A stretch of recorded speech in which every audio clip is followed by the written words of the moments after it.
Donc, on lit dans l'Évangile de Matthieu au chapitre 13, puis on lit à partir du verset 10 jusqu'au verset 23. Donc, je commence la lecture, puis si vous voulez lire aussi, vous pouvez le faire. Matthieu 13, 10. Les disciples s'approchèrent et lui dirent: « Pourquoi leur parles-tu en parabole? » Jésus leur répondit: « Parce qu'il vous a été donné de connaître les mystères du royaume des cieux, et que cela ne leur a pas été donné. Car on donnera à celui qui a, et il sera dans l'abondance, mais à celui qui n'a pas, on ôtera même ce qu'il a. C'est pourquoi je leur parle en parabole, parce qu'en voyant, ils ne voient point, et qu'en entendant, ils n'entendent ni ne comprennent. »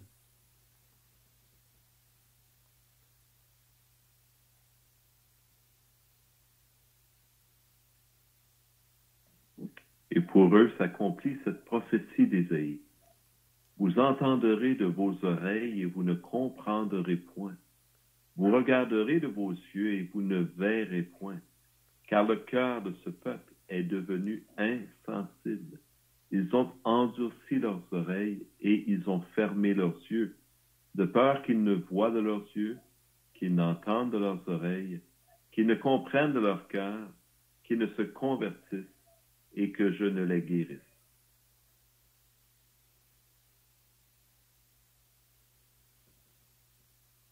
Mais heureux sont vos yeux parce qu'ils voient, et vos oreilles parce qu'elles entendent. Je vous le dis en vérité, beaucoup de prophètes et de justes ont désiré voir ce que vous voyez et ne l'ont pas vu, entendre ce que vous entendez et ne l'ont pas entendu.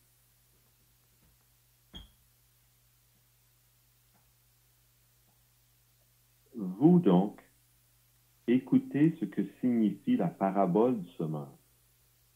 Lorsqu'un homme écoute la parole du royaume et ne la comprend pas, le malin vient et enlève ce qui a été semé dans son cœur. Cet homme est celui qui a reçu la semence le long du chemin. Celui qui a reçu la semence dans les endroits pierreux, c'est celui qui entend la parole et la reçoit aussitôt avec joie.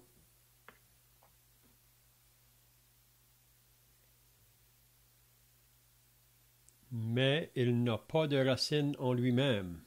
Il manque de persistance, et dès que survient une tribulation ou une persécution à cause de la parole, il y trouve une occasion de chute. Celui qui a reçu la semence parmi les épines, c'est celui qui entend la parole, mais en qui les soucis du siècle et la séduction des richesses étouffent cette parole et la rendent infructueuse.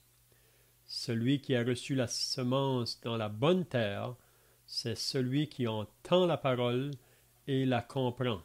Il porte du fruit, et un grand en donne 100, un autre 60, un autre 30. Amen.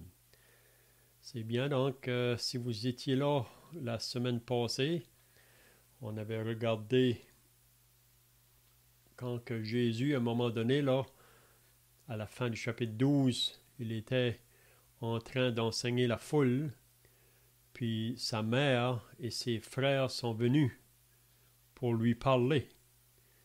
Puis Jésus, quand on est venu pour le chercher, pour lui dire que sa mère et ses frères étaient là dehors, puis cherchaient à lui parler, on avait remarqué que Jésus a dit: « Qui est ma mère et qui sont mes frères? » Puis étendant la main sur ses disciples, il dit: « Voici ma mère et mes frères.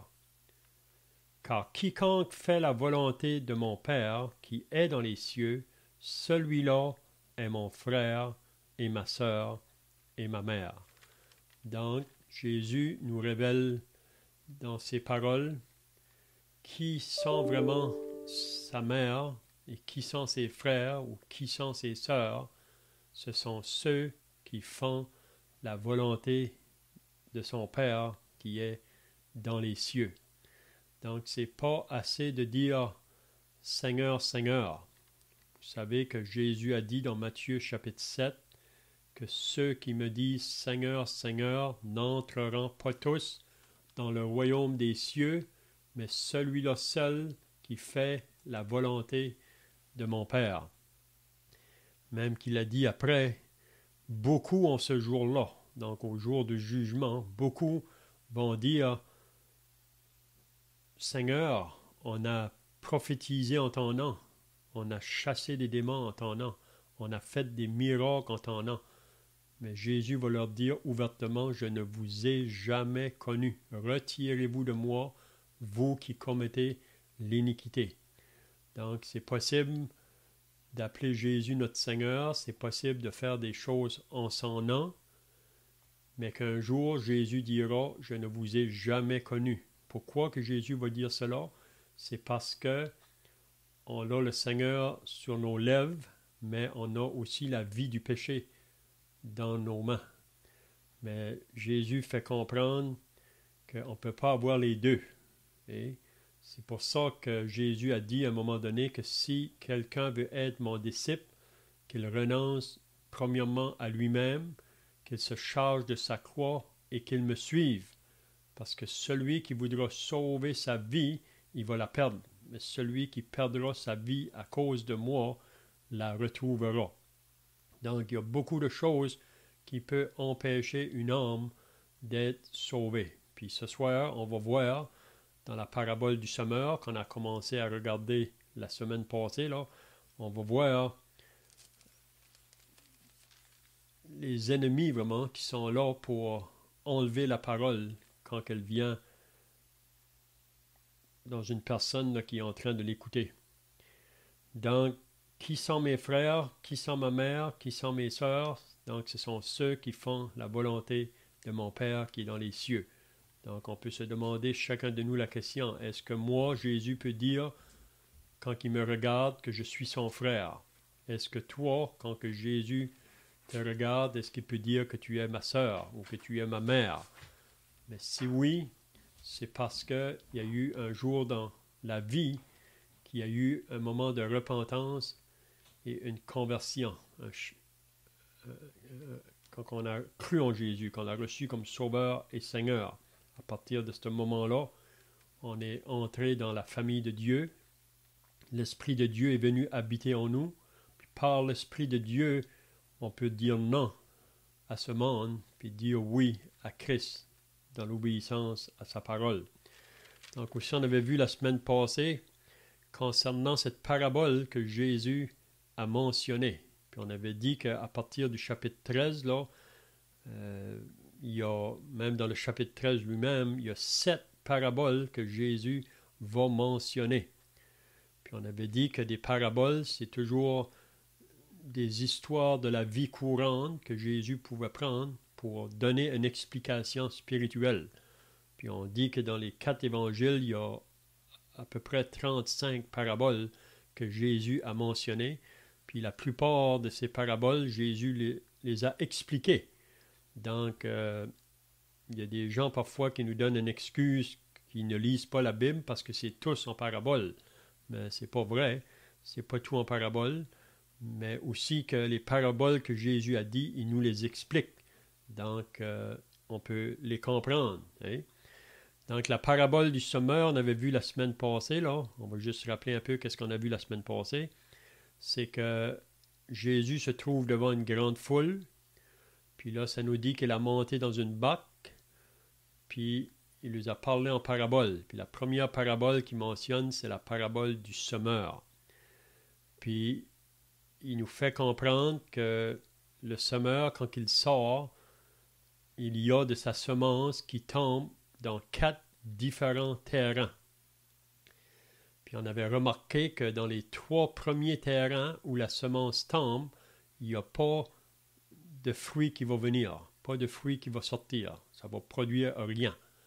Mais seulement dans le 4e terrain, c'est là qu'il va avoir du fruit. Puis Jésus dit qu'un grain va donner 100, un autre 60, un autre 30. Donc, il nous fait comprendre que ce n'est pas dans tous les terrains où la semence tombe qu'elle va porter du fruit. Puis il nous donne les raisons aussi. On avait vu la semaine passée la raison pourquoi que la semence peut tomber dans des endroits où elle ne va pas donner de fruits. Donc, on va regarder ça encore ce soir. Puis on avait remarqué aussi au verset 9, Jésus disait que celui qui a des oreilles pour entendre, entende.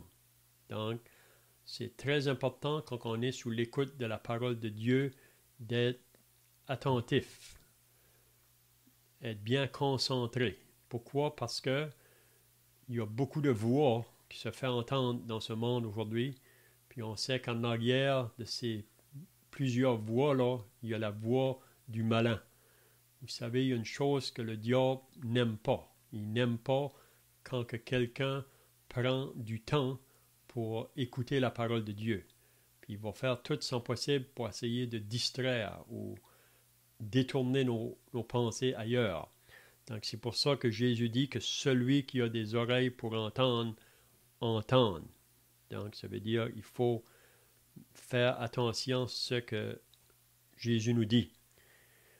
Donc si on commence au verset 10, là les disciples vont s'approcher de Jésus, puis là il leur demande « Pourquoi leur parles-tu en parabole? » Donc les disciples demandent à Jésus « Pourquoi que tu parles à cette foule-là en parabole? » Puis là Jésus va leur dire la raison.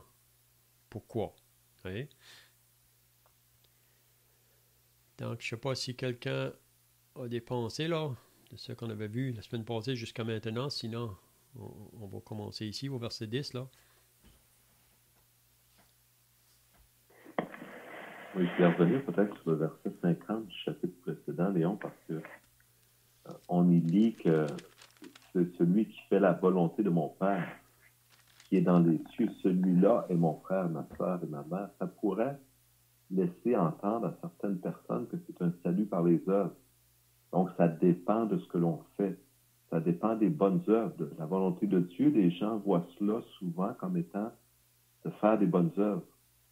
Mais je pense, ou je voulais souligner, selon moi, que la volonté de Dieu, c'est de croire en celui que Dieu a envoyé. C'est de croire dans l'œuvre que Dieu a accomplie dans la personne de son Fils.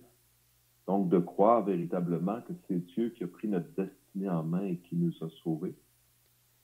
Puis j'avais peut-être, tu pourras commenter là-dessus, Léon, si tu peux. Puis il y avait un rapport avec la question des disciples. Hein, ils disent à quoi ça sert? Pourquoi leur parles-tu en parabole?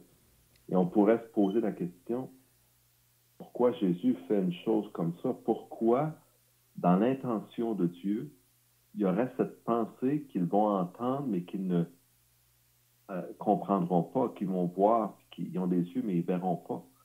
Donc, ce que je voulais souligner, c'est deux choses. C'est qu'il y a un verset, au moins un verset dans la Bible hein, qui ne me vient pas, la référence ne me vient pas, mais Dieu garde sa parole. Dieu veille lui-même à ce que sa parole s'accomplisse.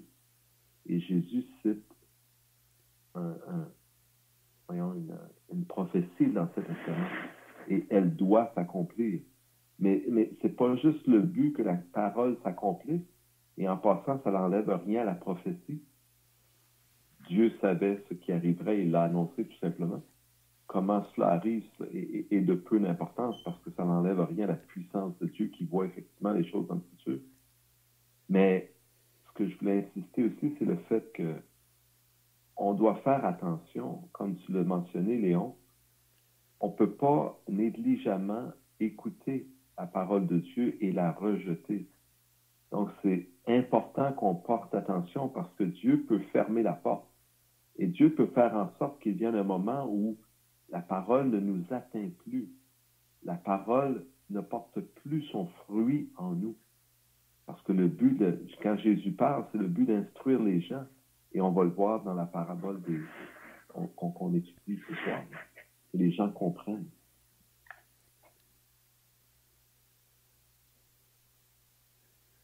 C'est ça. Donc, après que les disciples demandent à Jésus pourquoi il leur parle en parabole, Jésus leur dit ensuite la raison pourquoi.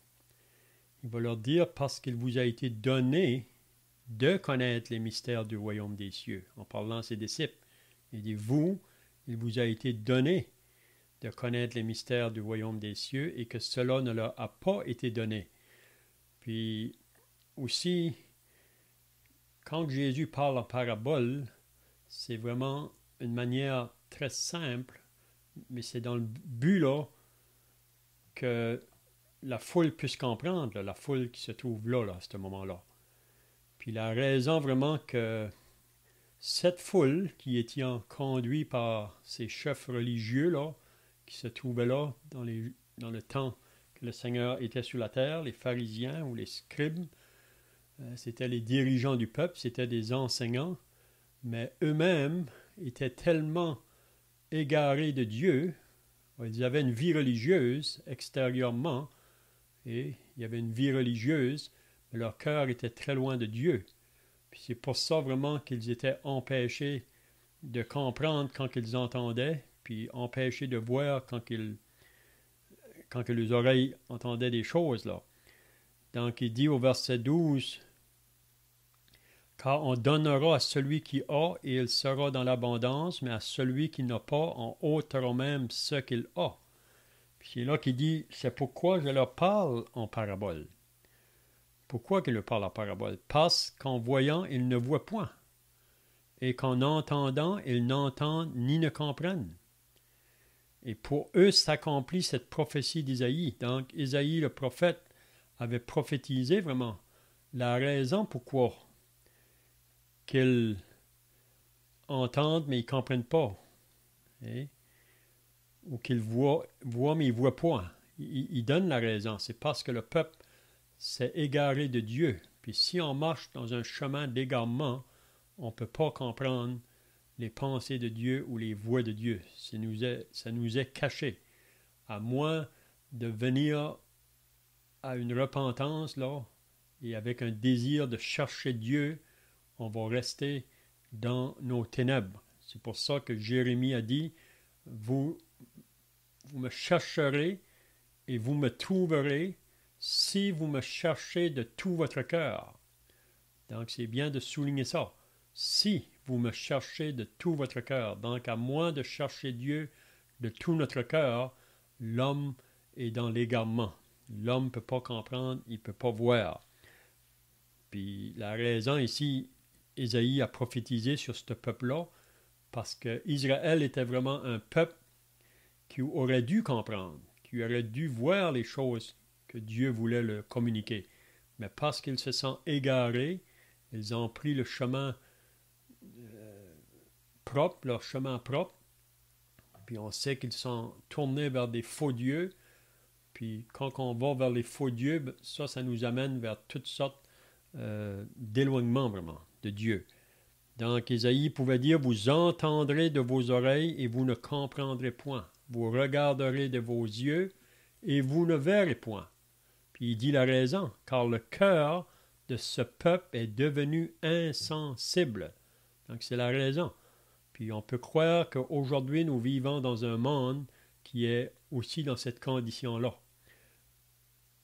Un monde qui sont devenus insensibles en ce qui concerne les choses de Dieu.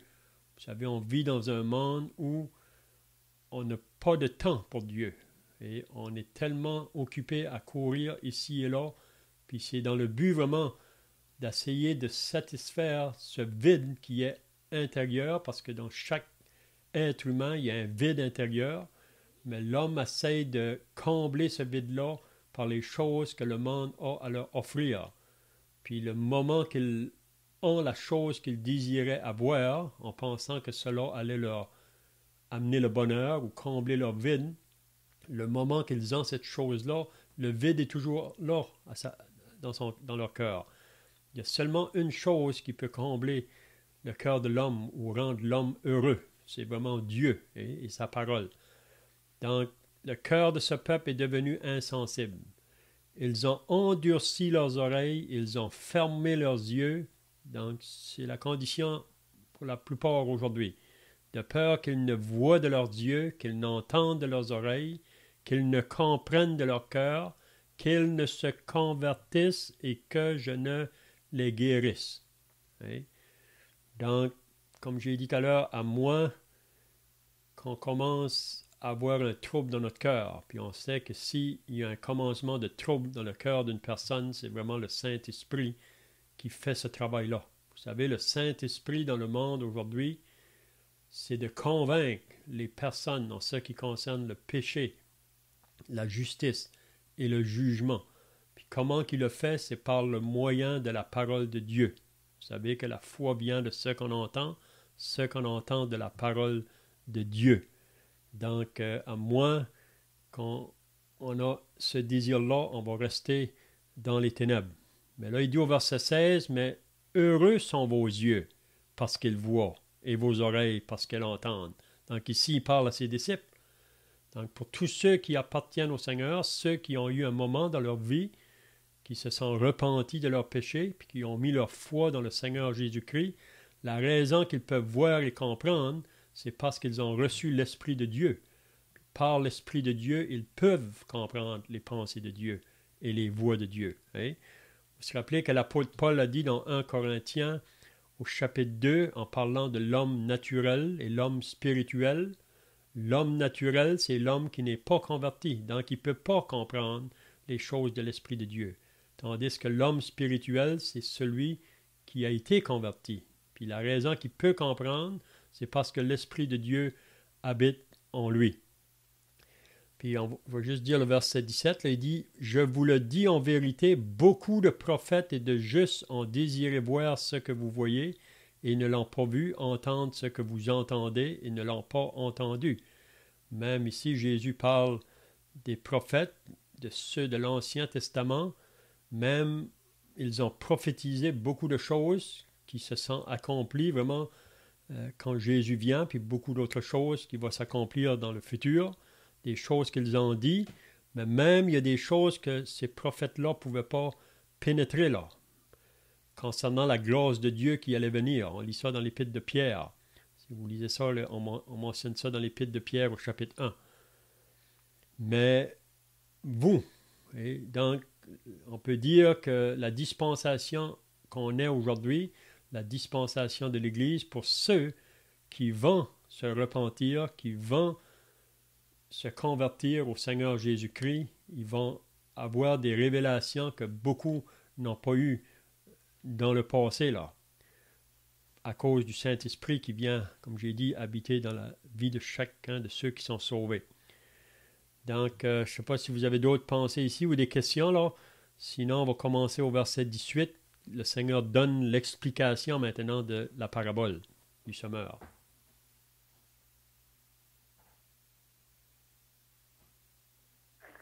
Léon, est-ce qu'on peut définir au verset 12, « Car on donnera ». C'est qui ça, on? Qui va donner?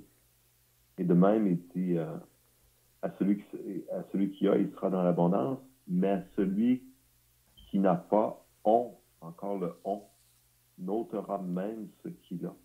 Donc, qui donne et qui enlève, si je puis me permettre. Pour moi, on peut définir, il s'agit de Dieu lui-même. Et peut-être dans le contexte de ce que tu viens de lire, le fait d'être aveugle, de ne pas voir et d'être sourd, de ne pas entendre, ça dépend de la voie de ténèbres. Ça dépend, comme tu l'as mentionné, si on vit une vie de péché, on s'éloigne du Seigneur, on ne comprendra pas les choses de Dieu. Il faut le chercher plutôt de tout notre cœur. Je voulais juste rappeler que dans le chapitre qui précède, dans le chapitre 12 de Matthieu, on a accusé de Jésus d'avoir chassé des démons par Béelzébul. On lit ça au chapitre précédent, verset 24. Donc, le cœur de ce peuple est devenu insensible. Il on dirait, au lieu de chercher à comprendre honnêtement, de chercher dans leur cœur honnêtement à peser les choses et à voir d'où cela vient, ils n'avaient pas le choix. Il faut bien réaliser qu'ils voyaient Jésus faire des miracles, guérir des démons, chasser des démons, guérir des gens. Ils étaient vraiment confrontés. Et ça amène la réflexion dans le cœur, mais comment une pareille chose est-elle possible? Et comment dire, la réflexion naturelle, la conclusion naturelle, c'est pas que Belzébul est en train de chasser des démons. La conclusion naturelle aurait dû être Dieu est à l'œuvre ici. Dieu est en train de faire un travail. Dieu est en train de nous montrer quelque chose. Et donc, ils auraient dû prendre position. Ils sont aveugles par leur propre faute. Ils ont refusé de voir. C'est ça la réalité. Ils ont été contre toute pensée, contre tout raisonnement logique, contre toute nature, si on peut dire. Pourquoi? Parce que dans leur cœur, ils ont déjà pris position contre Jésus. Et c'est ça qui les empêche de voir. Ils ne veulent pas reconnaître qui est Jésus. Et ce que je voulais souligner, c'est que c'est la même chose aujourd'hui. Si quelqu'un, tu mentionnais, on est beaucoup occupé à toutes sortes de choses, mais on n'a pas de temps pour Dieu, mais même quelqu'un de religieux qui ne veut pas reconnaître qui est Jésus, s'expose lui-même. Si quelqu'un refuse de considérer la parole de Dieu avec toutes les évidences qu'elle nous donne, cette personne-là se ferme les yeux et se rend elle-même aveugle et s'expose à ce même jugement contre elle-même, si je peux me permettre. Je ne sais pas si tu serais d'accord à cette perception, Léon. Oui, l'apôtre Paul nous dit aussi dans 2 Corinthiens 4, au verset 3, que si notre évangile est encore voilé, il est voilé pour ceux qui périssent, pour les incrédules, dont le Dieu de ce siècle a aveuglé leur intelligence afin qu'ils ne voient pas briller la splendeur de l'Évangile. Donc, en arrière de tout cela, vraiment, c'est le diable. Donc, le diable, son travail, c'est d'aveugler les gens, de les garder dans les ténèbres. Puis même pour ces pharisiens-là, ces chefs religieux-là, vous vous rappelez que Jésus a dit, ce sont des aveugles qui conduisent des aveugles. Puis si un aveugle conduit un aveugle, ils vont tomber tous les deux dans le trou vraiment. Donc, les pharisiens, mais eux, ils ne voulaient pas reconnaître qu'ils étaient des aveugles. Si vous lisez dans Jean chapitre 9 à la fin, là, c'était ça leur problème. Donc, comme qui vient d'être dit, avec toute l'évidence que Jésus a fait devant eux, ils restaient incrédules. Même ça dit à un moment donné là, que Jésus était étonné de leur incrédulité. Et parce que avec tant d'évidence, il reste encore les yeux fermés. Mais c'est comme qui vient d'être dit, c'est parce que c'est vraiment l'orgueil, vraiment. Puis on sait, comme on a dit, c'est en arrière de ça, c'est le diable. Le diable, aujourd'hui, il veut garder les hommes dans les ténèbres, dans son royaume de ténèbres. Puis il est prêt à leur offrir toutes sortes de choses, aussi longtemps qu'il les garde dans son royaume. Hein? Donc, à ces hommes-là, il les a donné une vie religieuse. Puis en leur proposant que par cette vie religieuse-là, c'était bien ou c'était assez pour qu'ils puissent arriver au ciel. Mais ça, c'est contraire à la parole de Dieu. Donc, le diable va toujours aller contraire à ce que Dieu dit. Si vous vous rappelez au début, dans le jardin, avec Adam et Ève, Dieu a-t-il réellement dit que le diable a demandé? Hein? Vous ne mourrez pas. Dieu avait dit, vous allez mourir si vous mangez au fruit de l'arbre qui est au milieu du jardin. Mais le diable dit non, vous n'allez pas mourir. Donc le diable, lui, il veut toujours nous détourner de la parole de Dieu. Mais maintenant, là, on va voir concernant l'explication de la parabole du semeur. Puis c'est là qu'on va comprendre les raisons pourquoi que beaucoup de personnes aujourd'hui, quand ils viennent sous l'écoute de la parole, puis qu'il n'y a pas de fruit ou qu'il n'y a pas un engagement, on va voir les raisons là, dans les versets qu'on va maintenant regarder. À moins que quelqu'un d'autre ait des questions là, Ou si vous avez d'autres pensées, vous pouvez le faire. Sinon, on va commencer au verset 18 là, en expliquant cette parabole.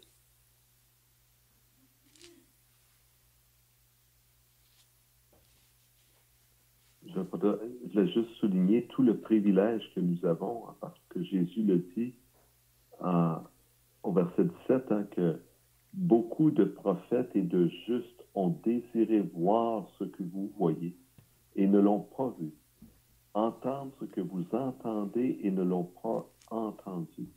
Nous avons ce témoignage, nous avons tout le message de Dieu sous les yeux. La mort de Jésus sur la croix qui nous est expliquée pourquoi il est mort, parce que nous étions des pécheurs et ainsi de suite.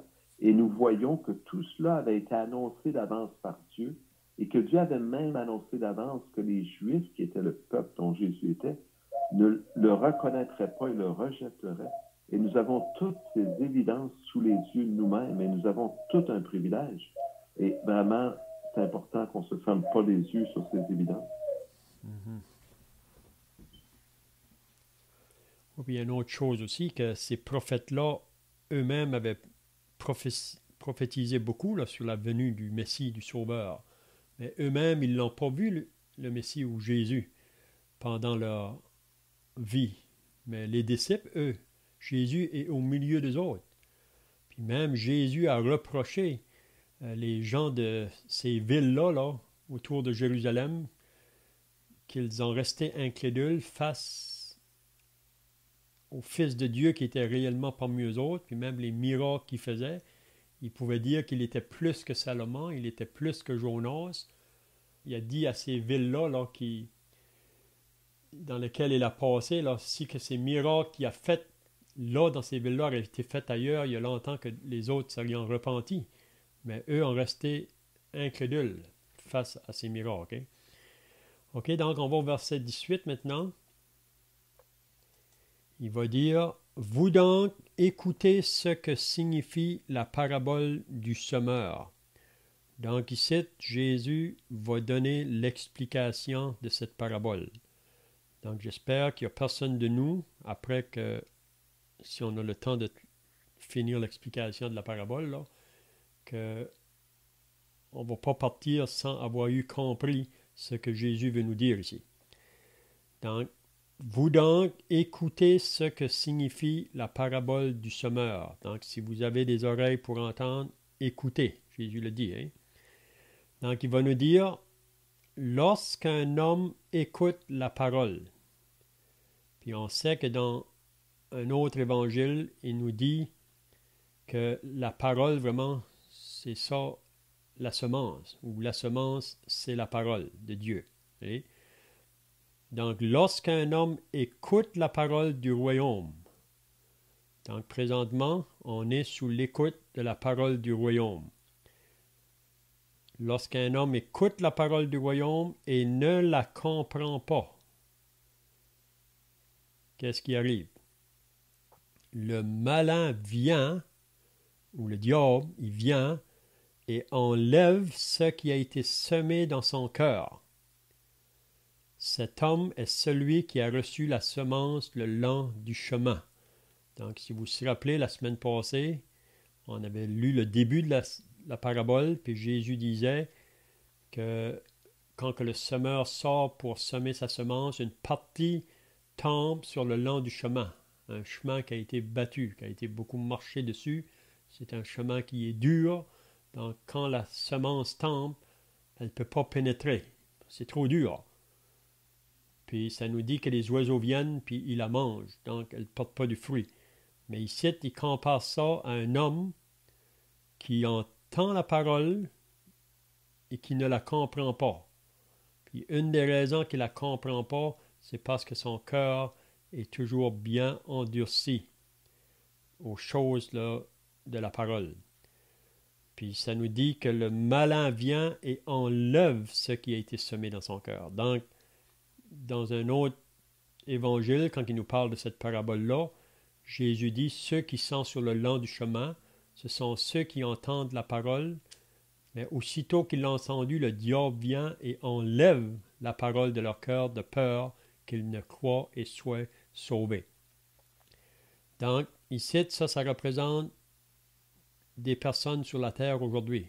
C'est ça qu'il faut comprendre, que chaque terrain représente différentes personnes, là. Puis c'est vraiment le cœur de chacun quand on vient sous l'écoute de la parole. Donc, la première semence qui tombe, elle ne va pas pénétrer. Et elle vient juste à la surface. Donc, on l'entend, puis on pourrait dire, comme on dit parfois, ça rentre dans une oreille, ça sort par l'autre. Puis le diable est content. Parce que le diable, il ne veut pas que les hommes soient sauvés. Il va faire tout son possible pour pas qu'ils soient sauvés. Donc, la question qu'on peut se demander ce soir, est-ce que moi, je suis dans ce terrain ici? Est-ce que je suis de cette personne qui écoute la parole, mais aussitôt que je l'ai entendue, là, je l'ai oublié. Et je m'en vais, puis j'ai oublié qu'est-ce que j'ai entendu. Donc, là, il n'y a pas de fruit qui va venir de cette semence-là. Hein? Je ne sais pas si vous avez d'autres pensées là, sur ce premier terrain. Est-ce qu'on peut suggérer, Léon, des façons, parce que c'est une parabole, ça ne donne pas tous les détails, mais le Seigneur, il dit que le diable, il vient, là, puis il enlève la semence. Mais comment, de façon pratique, dans la vie de tous les jours, on peut voir cela, que la semence, elle est enlevée? Moi, j'avais à l'esprit, parfois on parle à des gens de la parole et eux ont une autre pensée ou une autre religion, ils vont rejeter, ils ne vont pas porter attention, ils ne vont pas être intéressés ils vont dire, ça c'est ta religion, par exemple. Et ils vont garder, moi je garde ma religion. Donc, ils vont refuser de considérer la parole de Dieu. Ça peut être une façon. Il y en a d'autres qui vont dire, ah, la Bible, moi j'ai entendu dire que c'était pas vrai. Il y a toutes sortes de façons qui fait que le cœur de l'homme ne s'inquiétera pas. Et donc, la semence, en réalité, c'est comme tu disais, elle rentre par une oreille, ça sort par l'autre. Il y a des raisons pour ça. Parce que les gens se sont laissés convaincre d'autres choses. Ils ont été trompés comme Adam et Ève dans le jardin au commencement. Dans leur cœur, ils ont une façon de raisonner, une façon de penser. Ils disent, ah, nous autres, Dieu, ça n'existe pas. Donc, ils ont mis déjà ça de côté. Et la parole ne peut pas les atteindre parce qu'ils ne veulent pas même la considérer. Donc, c'est juste des exemples que j'essaie de donner pour illustrer comment le diable peut enlever cette parole qui est semée. Donc, la parole qui est semée, on s'entend que c'est la parole qui est proclamée. C'est quelqu'un qui annonce le Seigneur Jésus-Christ et la vie éternelle et le jugement à venir. Mm-hmm. C'est ça. Une des raisons aussi, c'est comme tu dis, c'est le cœur est endurci. Parce que quand on marche dans le chemin de l'égarement, on endurcit le cœur. Et puis plus que le cœur est dur, plus difficile la parole ou la semence a de la difficulté à entrer là. Donc le moment qu'elle vient, comme tu dis, parce que l'homme est égaré, il y a toutes sortes de pensées en ce qui concerne la parole de Dieu. Même, vous avez déjà souvent entendu qui vont vous dire, ben ça c'est juste la parole des hommes. C'est juste la parole des hommes. Donc si on pense de cette manière-là, que la Bible est la parole des hommes seulement, donc on n'est pas trop attiré pour l'écouter. Donc ça c'est un point. Puis il y a plusieurs autres points, comme qui a été dit là. OK, donc si on va maintenant avec le deuxième terrain, il dit au verset 20, « Celui qui a reçu la semence, ou celui qui a reçu la parole de Dieu, dans les endroits pierreux, c'est celui qui entend la parole et la reçoit aussitôt avec joie. » Donc ici, on dirait que la semence va un peu plus loin, ou elle va pénétrer un peu plus, mais quand même, il n'y aura pas de fruit quand même. Donc il parle ici des personnes qui, le moment qu'ils entendent la parole, ils se réjouissent, ça dit qu'ils la reçoivent aussitôt avec joie, ils veulent l'entendre, ils veulent l'écouter, mais ça c'est celui où l'endroit est pierreux, là, où c'est rocailleux. Ça veut dire peut-être que le cœur n'est pas aussi dur que le premier terrain, peut-être qu'il y a déjà eu un petit travail de fait, mais il reste encore qu'il y a trop de pierres autour. Hein? Donc, il dit au verset 21, « Mais il n'a pas de racine en lui-même. Il manque de persistance. Et dès que survient une tribulation ou une persécution à cause de la parole, il y trouve une occasion de chute. » Donc, ici, il parle de personnes qui entendent la parole, puis on dirait à la première vue qu'ils sont contents, ils aiment de l'entendre, mais à cause, comme je viens de dire, que le cœur est toujours endurci, là, avec des pierres autour, ou c'est rocailleux, puis il représente les pierres comme des tribulations ou des persécutions. Donc, on a déjà vu des personnes qui ont eu un intérêt pour la parole au début, mais le moment qu'il y a une persécution qui vient, ou une tribulation, ils abandonnent. Et peut-être que vous avez entendu la parole, puis vous commencez à avoir un intérêt, mais là, peut-être quelqu'un va venir autour, puis il va se moquer de vous.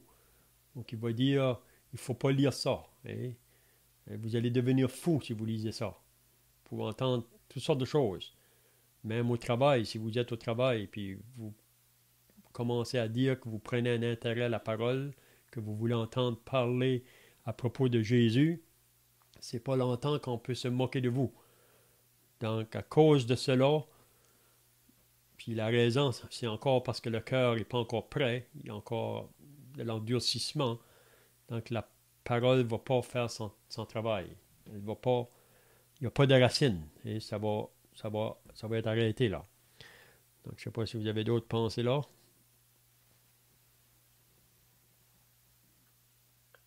En fait, Jésus parle de la tribulation. Effectivement, tu l'as souvent mentionné, Léon, dans les études. Celui qui veut plaire au Seigneur et marcher dans ses voies va être persécuté. C'est une vérité biblique, c'est une réalité. On peut prendre l'exemple de Jésus lui-même, qui est le Seigneur et qui pourtant a été rejeté et persécuté. Donc, on ne doit pas s'étonner qu'il en sera de même aussi avec nous. Et même que Jésus, parlant à ses disciples, il leur dit, je vous dis ces choses afin que lorsqu'elles arriveront, elles ne soient pas pour vous une occasion de chute. Donc, Jésus avait dit, hein, ils vous mettront à mort, ils vous battront, ils vous jetteront hors des synagogues, etc. Donc, toutes les persécutions qui devaient venir. Et Jésus les avise même. Je vous avise de ces choses-là afin que ce ne soit pas une occasion de chute. Donc, les gens peuvent rencontrer de l'opposition et franchement, ils peuvent rencontrer, dépendamment de la circonstance où ils sont, peut-être parfois une sévère opposition même. Ça peut être leur vie. Il y a des gens que c'est au péril de leur vie, hein, qui ont cru dans la parole de Dieu et au Seigneur Jésus-Christ. Donc, la persécution peut être très sévère. Ce n'est pas quelque chose de léger non plus nécessairement. Mais ces gens manquent de persistance. Donc, dans le fond, c'est un manque de foi. Parce que même si on est pour mourir sur la terre, qu'on serait persécuté jusqu'à la mort, ça vaut mieux encore que de périr éternellement loin de Dieu.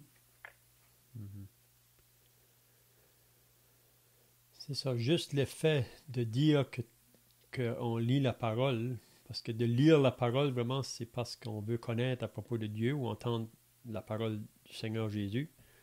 Donc, le moment qu'on prononce ça, parfois, on peut avoir la persécution même de notre propre famille, là. Souvent, c'est là que ça commence, dans le côté familial que la persécution peut venir. D'autres, ça va être si vous êtes à l'école. Hein, quelqu'un peut-être va se moquer ou il va vous persécuter parce que vous lisez la parole. Donc, à moins d'être déterminé dans votre cœur, la parole ne va pas faire son effet. Vous allez vous détourner. OK, donc, le troisième terrain maintenant, donc, on a vu les deux premiers terrains, il n'y a pas de fruits. Et la semence tombe, mais il n'y a pas de fruits. Puis là, on a vu qu'est-ce qui étaient les raisons. Donc, chacun doit se poser sur quel terrain que moi je peux me trouver. Donc, on va voir le troisième maintenant. Celui qui a reçu la semence parmi les épines. C'est celui qui entend la parole, donc c'est un autre groupe de personnes ici, et qui entend la parole, mais en qui les soucis du siècle et la séduction des richesses, puis si vous lisez dans un autre évangile, il va ajouter « et les plaisirs de la vie » étouffe cette parole et la rend infructueuse. Donc ici, Jésus parle de la semence qui tombe parmi les épines. Puis il nous dit qu'est-ce que ça représente, les épines? Ça représente les soucis ou les inquiétudes. On vit dans un monde aujourd'hui qui est rempli d'inquiétudes, rempli de soucis. On dit qu'on est rempli dans un monde de tranquillisants, puis les gens ne sont pas tranquilles. Hein? Donc, il compare ces choses-là à de l'épine, des épines, de la mauvaise herbe. Donc, quand la semence vient, les épines poussent, il étouffe la semence. Puis là, Jésus dit qu'il y en a qui entendent la parole, mais les soucis, les inquiétudes, ça étouffe la parole. La parole ne peut pas produire en eux. Pour d'autres, c'est la séduction des richesses. On vit dans un monde aujourd'hui où on court après les richesses, plus que jamais. Puis vous vous rappelez que Jésus a dit on ne peut pas servir deux maîtres. On ne peut pas servir Dieu et maman ou Dieu et l'argent. C'est pas que l'argent est mal en soi, mais c'est l'amour de l'argent qui est mal. On lit ça dans 1 Timothée 6. Donc, les richesses. On pense qu'on va trouver le bonheur dans les richesses. Pourtant, si vous demandez aux personnes, est-ce que les richesses peuvent nous apporter le bonheur? La plupart vont dire non. Mais pourtant, on vit dans un monde qui court après ces choses-là. Puis ça, c'est comme une épine qui empêche la parole de Dieu faire son œuvre dans le cœur. Puis ensuite, ici, il n'est pas mentionné, mais dans un autre évangile, l'évangile de Luc, il nous parle des plaisirs de la vie. Et on vit dans un monde aujourd'hui où que le diable a organisé ce monde avec toutes sortes de choses pour amuser les gens. Même on lit dans la deuxième épître à Timothée que dans les derniers jours, les hommes vont aimer le plaisir plus que Dieu. Puis je pense que le temps où on est présentement, là, avec cette pandémie, s'il y a une chose que les gens trouvent difficile, c'est parce qu'ils ne peuvent pas aller courir à travers tous ces plaisirs-là qui nous sont offerts. Puis pour moi, c'est un temps d'arrêt. Dieu arrête les hommes pour le faire penser à l'éternité, penser à leur âme. Donc, ici, les plaisirs de la vie, ce sont des épines qui empêchent la semence de porter du fruit dans celui qui entend la parole. Donc, je ne sais pas si vous avez une autre pensée là.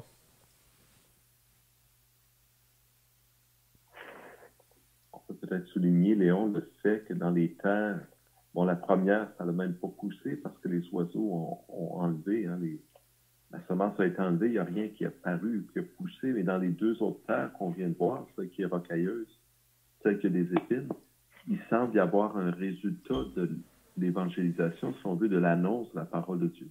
Il semble y avoir un intérêt, un fruit qui va naître là. Il y a une plante qui semble grandir, mais on voit dans les deux cas que cette plante ne vient jamais à maturité pour porter du fruit. Donc, c'est malheureux, c'est vraiment malheureux et c'est de l'incrédulité à quelque part. Parce que dans cette seconde terre qu'on vient de voir, les soucis du siècle, ça peut être quoi les soucis du siècle?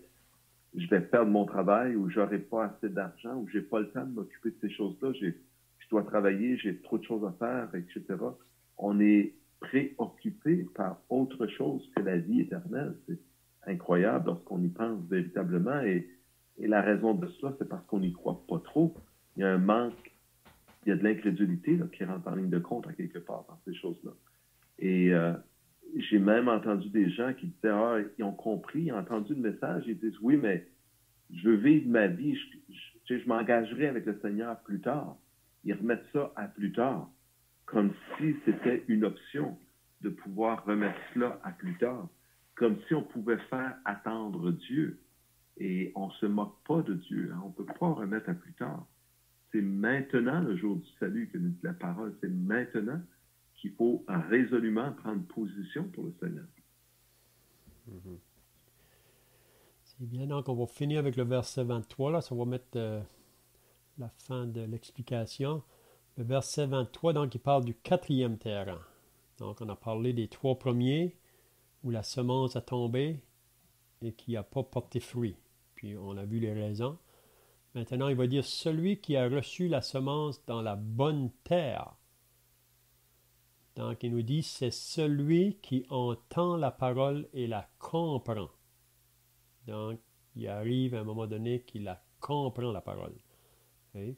Donc, ça, on lit dans un autre évangile, c'est celui qui a un cœur honnête et bon. Ça veut dire c'est celui que le cœur a été préparé, si on peut dire.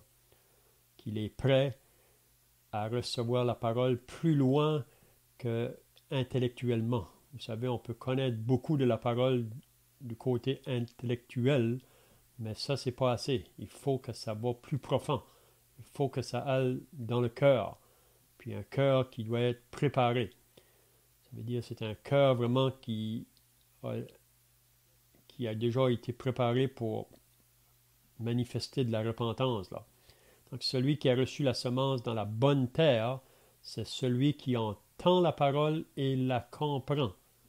Ça veut dire que c'est quelqu'un vraiment qui comprend premièrement sa position devant Dieu, sa condition comme pécheur, parce que vraiment, quand le message de l'Évangile vient, c'est la première chose qui révèle notre condition de pécheur perdu devant Dieu. Donc, c'est la personne vraiment qui prend le chemin de la repentance, là. Il se met d'accord avec ce que Dieu dit de lui. Et qu'il est pécheur, qu'il est perdu, puis s'il meurt dans cet état-là, il ne peut pas aller dans la présence de Dieu. Puis quand il dit c'est celui qui entend la parole et la comprend, il porte du fruit.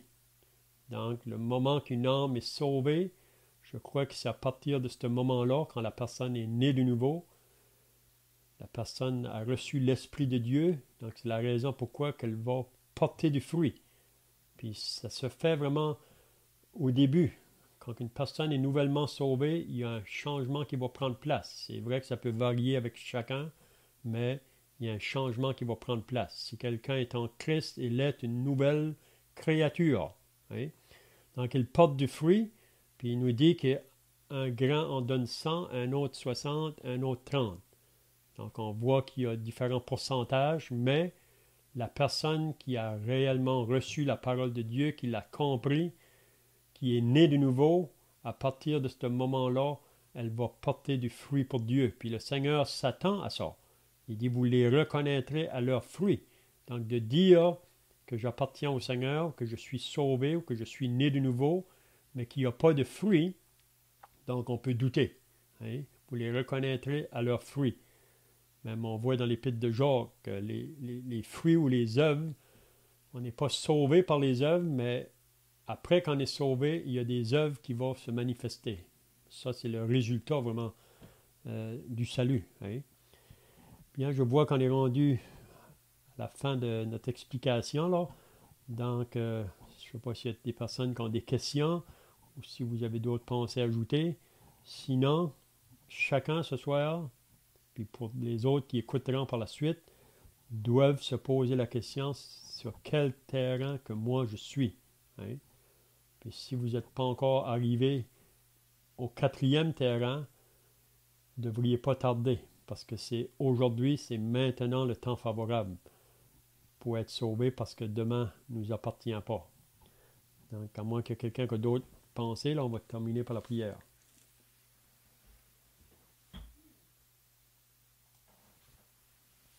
Mon Seigneur notre Dieu, nous nous plaçons devant toi, Père, avec cette révélation qui nous vient de toi, du sérieux de ta parole. Et nous te prions que nos cœurs soient attentifs, qu'ils ne se laissent pas détourner. Seigneur, que nous puissions nous attacher à toi et à la vérité, et que ceux qui l'entendent, Seigneur, puissent tous se tourner vers toi résolument, avec un cœur qui comprend et qui accepte de se plier. Ce message, Seigneur, qui nous vient de toi, qui est un message d'amour, parce qu'en vérité, notre Dieu, ce que tu nous annonces, c'est une bonne nouvelle. C'est que nous sommes, oui, tous des pécheurs, mais que nous pouvons tous aussi être pardonnés en acceptant ce pardon qui nous vient de toi par l'œuvre de ton Fils qui a payé le prix, parce que tu es un Dieu juste et qu'il n'est pas convenable que le péché ne reçoive pas sa juste rétribution. Et c'est en raison de cette juste rétribution que le Seigneur Jésus a pris sur lui par amour pour nous ce jugement juste de Dieu contre le péché. Père, béni sois-tu pour ce message d'amour et d'espoir, de rédemption, ce message de vérité qui nous est parvenu et que, comme nous l'avons lu, Seigneur, beaucoup de prophètes auraient voulu entendre et voir avant nous. Mais toutes ces choses sont là devant nos yeux. Que nous puissions nous en régaler, Seigneur, et en rendre témoignage. Bénis donc cette semence, Seigneur, et on te prie ce soir qu'il n'y a pas de ces terrains rocailleux, épineux ou sur le bord du chemin où le diable enlève la semence, mais que cette semence porte un fruit véritable en Jésus-Christ. Amen. Amen.